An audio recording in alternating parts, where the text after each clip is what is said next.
Hello everyone, so let's continue the discussion. The topic that was given to me was all about the range of intellectual domain.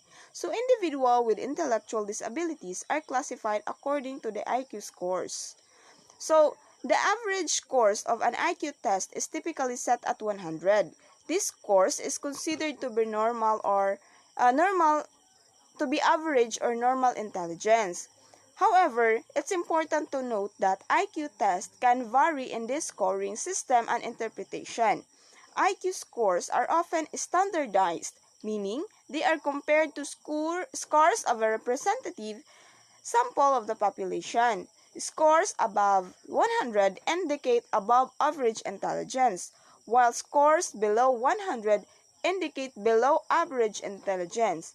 It's worth mentioning that IQ tests are just one way to measure intelligence and may not capture the full range of a potential abilities or of some of a person. So, let's proceed to a table. So we have here a it shows different levels of intellectual disabilities, which is mild, moderate, severe, and profound. Each level represents a different degree of limitation in intellectual functioning. So let's talk about the range of intellectual disability. So we have here mild, moderate, severe, and profound. So first, let us know what is intellectual disability. So intellectual disability refers to a condition characterized by limitations in intellectual functioning and adaptive behavior. It is typically diagnosed in childhood and affects person's ability to learn, reason, solve problems, and communicate effectively. The ranges of intellectual disability are often classified at these four. We have already said the four ranges. So first, let's talk about the mild, which is mild has IQ range of 50 over 55 to 70. So mild intellectual disability. Individuals with mild intellectual disability have this IQ range of approximately 50 to 70. They may experience some difficulties with academic learning and may require additional support in certain areas. However, with appropriate accommodation and intervention, they can often achieve independence and lead fulfilling lives. So let's proceed to moderate intellectual disability. Those with moderate intellectual disability have an IQ range of about 35 the 40 to 50 out of 25. They have significant challenges with academic learning, communication, and social skills. With appropriate support and accommodation, they can acquire functional skills and may be able to live semi-independently or with some level of assistance. Next is the severe, which is IQ range of 20 over 25 to 35 to 40, 35 over 40. So, severe intellectual disabilities are individuals with severe intellectual disabilities have an IQ range of this such around 20 to 35. They often experience significant delays in cognitive development, have limited communication abilities, and require substantial support for daily living activities. With specialized intervention and care, they can develop basic self-help skills and benefit from a structured environment. So the last one is the profound, which has an IQ range of below 20 to 25. So those with profound intellectual disabilities have an IQ range below 20. They have severe intellectual impairments and significant limitation in communication, self-care, and mobility. They require extensive support and assistance with all aspects of daily life. So it is important to note that these ranges provide general understanding of intellectual disability and its level. The classification may vary depending on the diagnostic criteria used in different contexts or countries.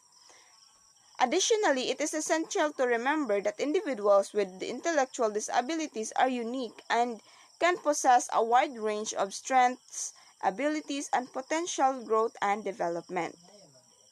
So, let's proceed to let's know more about the severity level, which is the mild.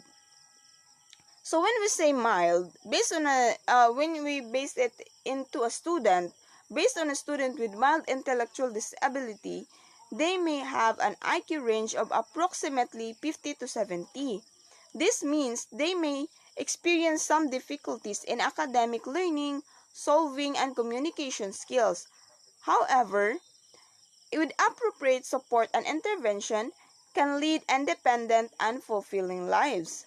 In terms of adaptive behavior, students with mild intellectual disability may require some assistance in certain areas. They might need support in tasks such as managing their time, organizing their assignments, or understanding complex instructions.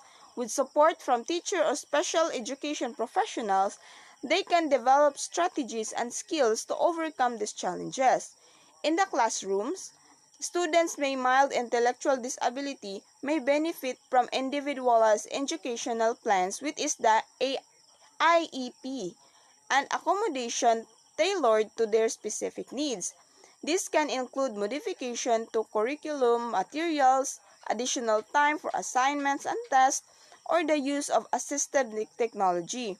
By providing these supports, educators can help students with mild intellectual disabilities succeed academically and reach their potentials.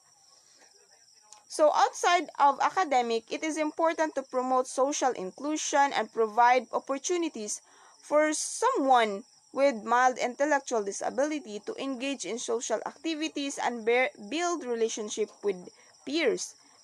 This could involve participating in extracurricular activities, clubs, or inclusive events where they can interact with their classmates and develop their social skills. So, vocational training and transition planning can play a vital role in preparing students with mild intellectual disability for adulthood. This may involve exploring career interests, developing to job skills, and connecting with community resources that offers employment opportunities or further education. So, supporting someone with mild intellectual disability involves creating and nurturing an inclusive environment, providing individualized support, and fostering their independence and self-advocacy skills. By recognizing their strength, addressing their challenges, and promoting their overall well-being, we can help these students thrive academically and in the future endeavors.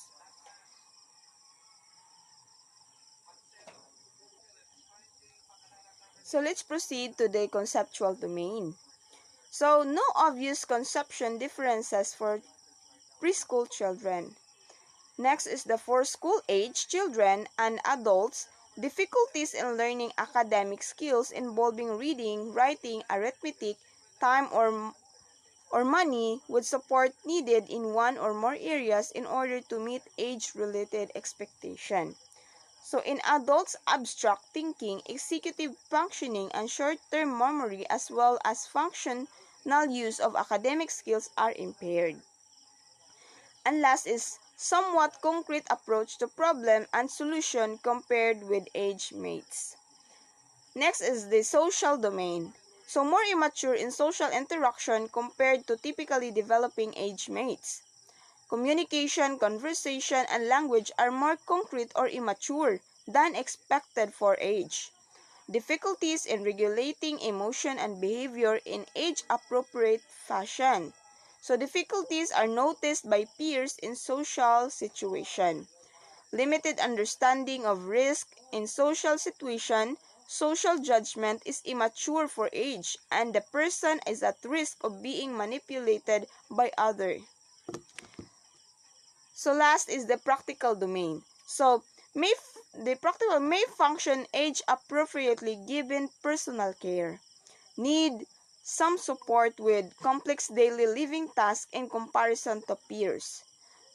And then in adulthood, supports typically involve grocery shopping, transportation, home and childcare, organizing, nutritious food preparation, and banking and money management.